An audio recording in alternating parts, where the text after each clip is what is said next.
Rabbi Yoshua Pinto a dit quelque chose de vraiment magnifique. J'ai décidé de vous faire une vocale. C'est exceptionnel, vraiment. Le Rav pose la question suivante.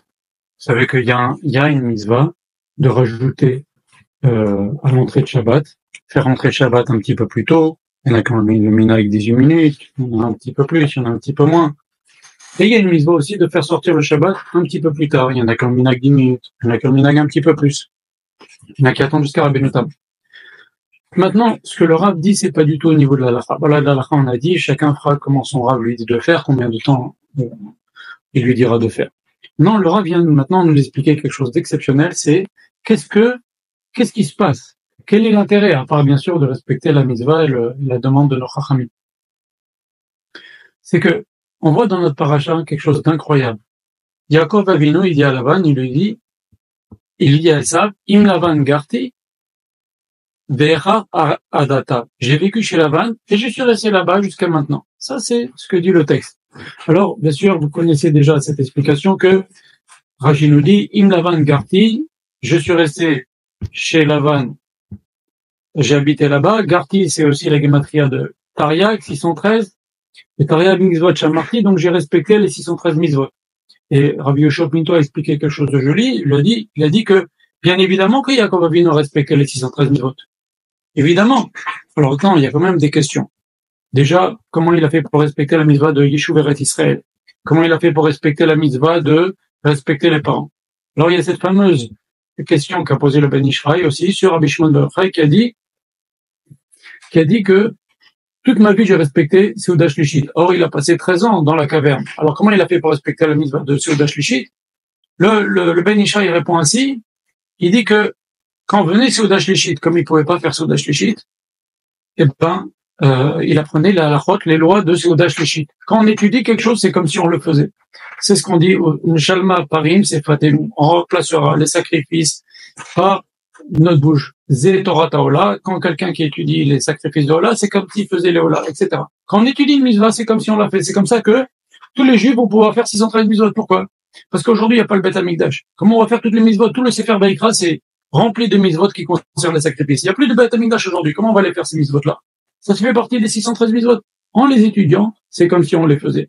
Moi, par exemple, comment je peux faire une mitzvah d'agriculteur, de quelqu'un qui a de toutes les mitzvot de Maaser BMA, ce qu'on fait le Maaser sur les animaux, ou le Maaser, ou la PA qu'on fait quand on a des champs. J'ai pas de champ. Vous non plus. Comment on va faire? En étudiant ces lois-là, on fait les mitzvot qui concernent les personnes qui ont des champs, ou les personnes qui ont du bétail, etc., etc., etc. Très bien. Et donc maintenant, Yaakov Avinu, il a dit, j'ai fait les 613 mitzvot chez Laban, parce qu'en effet, je pouvais pas faire la mitzvah de vivre en Eretz Israël, je pouvais pas faire la mitzvah de respecter les parents, mais comme j'ai étudié la mitzvah de vivre en Eretz Israël et la mitzvah de respecter les parents, alors c'est comme si j'avais fait ces deux mitzvot-là également. Très bien. Donc on répond comment il a fait les 613 mitzvot. Maintenant, il y a une phrase bizarre. Il dit, Rachid nous dit, tu sais, ça, j'ai fait les 613 mitzvot. Bien évidemment qu'Yaakov Avinu a fait les 613 mitzvot, parce que Yaakov Avinu, il n'a pas fait les 613 mitzvot. La Gemara dit qu'Abraham Avinu faisait même les mitzvot de Rabbanan, même les Ruf Tashlin. Vous savez ce qu'on fait avant Yom Tov, quand Yom Tov précède Shabbat, ce qui a été institué par Shlomo. Même les mitzvot de Rabbanan, il faisait. Alors comment ça se fait? Qu'elle lui dit, tu sais, j'ai fait les 613 mitzvot. Bah, bien évidemment, c'est Yaakov Avinu. Il dit non. Il lui dit, et j'ai pas appris des Maasim Haraim de Lavan. Et ça, ça, c'est très important. Parce que, des fois, on peut apprendre les choses qui sont pas bien, en voyant la conduite d'un rachat, en se disant, ça, je vais pas le faire. Alors, on le fait pas parce qu'on voit que c'est pas beau ce qu'il fait, mais on le fait pas parce qu'Hachem m'a dit que c'est interdit dans la Torah. Et c'est ça ce que dit Yaakov à Esav. Il lui dit, tu sais, j'ai pas appris de Lavan. J'ai décidé les choses que je fais pas, les choses que je trouve pas bien, je les fais pas parce que Hachem m'a dit, mais j'ai pas appris mes Maasim Haraim de Lavan. C'est pas évidemment comme on pourrait croire, j'ai pas été influencé par Lavan. Non, j'ai pas appris de la mauvaise conduite de Lavan. Je veux pas donner à Lavan le mérite que moi maintenant je vais faire attention à certaines choses parce que j'ai vu que c'était pas bien chez lui. Quand quelqu'un, il ne fait pas certaines choses parce qu'il a vu ce que le rachat fait, il a trouvé ça pas bien, il le fait pas parce qu'Hachem a dit, eh ben, il donne du mérite à ce rachat, il lui a appris comment une mauvaise conduite à éviter. Très bien. Maintenant, Yaakov Avinu, il vient, il lui dit, tu sais, et j'ai tardé jusque-là. Alors, c'est quand même extraordinaire. Ça veut dire quoi, j'ai tardé jusque-là? Évidemment. Alors là, il dit quelque chose d'extraordinaire et qui est en lien avec ce qu'on a posé comme question de départ, cette question de quelle est la profondeur de cette décision de nos Chachamim, même s'ils apprennent des versets, etc. Je raconte entre parenthèses, il y avait une dame qui était candidate à la conversion, elle est venue chez Rav Israël, elle lui a dit, Rav Israël, comment vous faites pour faire Shabbat 24 heures? Comment vous faites pour rien faire 24 heures? Rav Israël a interrompu, il lui a dit, madame, pas 24, 26.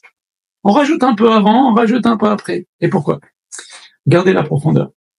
Pourquoi leur a posé la question? Pourquoi il y a tellement de disputes le vendredi soir juste avant l'entrée de Shabbat? Vous savez que c'est un moment de tchouva. C'est un moment très grand avant l'entrée de Shabbat. Mais il y a le Yetzer Hara, le Satan, il vient, il se déchaîne pour faire des disputes, des marloques, des accrochages le vendredi à l'entrée de Shabbat. Pourquoi? Parce qu'il y a une étoile qui règne dans le ciel. Bien sûr que les Israël, ils sont les Ma'alam Minamazal, mais quand même, les Mazalot, ils ont quand même une certaine influence. Et ce qui fait, c'est quoi cette étoile qui règne dans le ciel le vendredi? Et celui qui est né avec l'influence de la planète Mars, il est violent, il est nerveux, il a un tempérament de faire du mal aux autres. Et c'est pour ça, comme il y a cette planète-là qui est très très forte à ce moment-là, au top, et ben c'est pour ça qu'il y a des disputes. Maintenant, qu'est-ce que nous ont dit le Chachamim? Faites rentrer Shabbat plus tôt, avant que cette planète elle commence à faire des dégâts dans la maison. Parce que si on commence à se disputer, et ben la semaine d'après ce sera pareil. En fait, le Rav raconte cette fameuse histoire de la Gemara, qui nous dit qu'il y avait chez les voisins de Rabbi Meir une dispute entre les voisins, et dans un couple, ou entre deux frères, enfin dans une famille, à côté. Chaque vendredi soir, ils disputaient. Rabbi Meir, il a dit, attends, je vais régler ça. Il est parti le vendredi soir suivant dans leur maison. Comme il était présent, le couple ou ces deux frères ou cette famille-là a eu honte de se disputer, et donc ils sont sortis du cercle vicieux que si tu fais ça, ça recommence la semaine prochaine. Ils sont rentrés dans un cercle vertueux parce qu'effectivement, si on ne dispute pas vendredi soir, comme on l'a déjà dit, eh ben il y a un ange qui vient, un ange bon qui vient et qui dit que ce soit pareil la semaine prochaine. Et l'ange des sages qui nous accompagne dans la synagogue, il dit Amen de force. Ça, on en a déjà parlé. Alors maintenant, regardez ce que nous disent nos Chachamim. C'est un peu dans les Sfarim Magdoshim. Il nous dit que pendant les 22 ans où Yaakov Avinu était en Égypte, était chez Laban, excusez-moi, la planète Mars n'a jamais été dominante le vendredi soir avant l'entrée de Shabbat. Pourquoi? Parce que ça aurait donné la possibilité à Laban de faire du mal à Yaakov. Vous savez que le Zohar HaKadosh nous dit que Laban c'était un sorcier beaucoup plus fort même que Bilam, c'était le plus grand sorcier de tous les temps, et le Zohar HaKadosh il dit que Bilam est son petit-fils. Donc en fait, Bilam on est en famille avec lui, puisque on est doublement en famille avec Laban. Regardez Laban ce qu'il a dit. Il a dit à Yaakov, il dit tu es Atzmotai ou Psari, tu es mes os et tu es ma chair. Qu'est-ce que ça veut dire tu es mes os et ma chair? Je vous le fais rapidement, le Rav a dit on prend les os par le père et les muscles par la mère. Tout ce qui est rouge, tous les organes, on le prend par la mère. Donc, il lui dit, tu es mes os et ma chair, tu es de ma famille, ça veut dire quoi? À double titre, Yaakov était en famille avec Lavan. Pourquoi? Parce que leur arrière-grand-père, c'est le même, c'est Terah, le père d'Abraham. Terah a eu Abraham, Israël, Yaakov, il a eu Nahor, il a eu Bethuel, il a eu Lavan. Donc, c'est le même arrière-grand-père, Yaakov et Lavan. Donc, ça, c'est par les os, par le père, et par la mère, ben évidemment, la sœur de Lavan, c'est Rivka, c'est la mère de Yaakov. Donc, Akadosh Baruch Hu a fait que ce Lavan-là, qui était le plus grand sorcier de tous les temps, il ne pouvait rien faire à Yaakov. Pourquoi? Parce que ce Yetzer Hara, qui est amené par cette planète Mars, le vendredi soir, Akadosh Baruch Hu ne l'a pas fait venir pendant les 22 ans où Yaakov était chez Lavan. Seulement, qu'est-ce qui se passe le samedi soir? Maintenant, passons au samedi soir. Le samedi soir, on a un peu un vide. Vous savez que c'est bien de prendre une boisson chaude le vendredi soir. Pourquoi on prend des bessamim? Parce que ça remonte l'âme. Les Chachamim ont dit comment on va remonter? C'est l'âme. On a une Neshama Yetera. D'ailleurs, on te dit en passant, Rachid dit dans la Gemara, c'est quoi cette Neshama Yetera? C'est quelque chose qui nous permet, qui nous pousse ou qui nous permet de manger beaucoup plus que ce qu'on mange en semaine.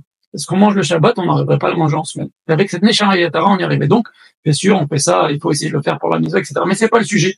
Maintenant, cette Neshama Yetera s'en va et on a un manque. On n'a pas elle est partie, on a un manque. Et c'est pour ça qu'il y a souvent un coup de blues le samedi soir. Alors, une ségoula pour ça, c'est de prendre une boisson chaude, et nos Chachamim ont institué dans l'Abdallah de prendre des bessamim. Parce que c'est quoi qui remonte l'âme? C'est quoi qui touche l'âme? C'est pas de la nourriture. Ce qui touche l'âme, c'est les odeurs. Très bien. Alors, pourquoi il y a ce coup de blues le samedi soir? Parce qu'il y a la planète Vénus qui domine. qui s'appelle Noga en hébreu. Et donc, celle-là, elle a continué à dominer, même quand Yaakov était en Égypte, parce que chez Laban, parce qu'il n'y avait pas de conséquences, ça pouvait pas aider Laban dans sa sorcellerie. Et c'est ce que dit maintenant Yaakov à Laban. Il lui dit à Esav, il dit, tu sais, j'ai vécu chez Laban, et j'ai tardé jusqu'à maintenant. Ça veut dire quoi, j'ai tardé? Ça veut dire, la sortie de Shabbat, je l'ai tardé.